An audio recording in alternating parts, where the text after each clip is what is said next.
Holding सेन्टरका सुकुम्बासीको बिजोग, सरकारको खाना बन्द, लजबाट पनि हटाइयो।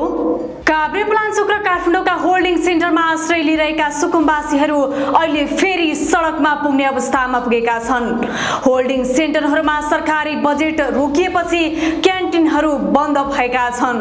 होटलमा बसेकाहरूलाई बासी खाना र दुर्व्यवहार खपेर अन्ततः सडकमै निकालिएको छ।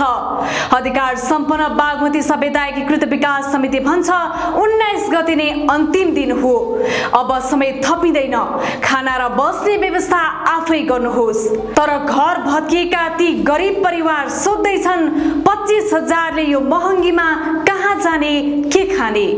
समितिका अनुसार 388 परिवार मध्ये 254 जनाको खातामा मात्रै पैसा पुगेको छ। कागजात नमिलेका र होल्डिङ सेन्टर बाहिर रहेकाहरूले त अझै पैसा समेत पाएका छैनन्। अहिले होल्डिङ सेन्टर र होटलबाट निकालेर सरकारी खाना पनि बन्द भएपछि सुकुम्बासीहरू अन्यल र चिन्तामा परेका छन्।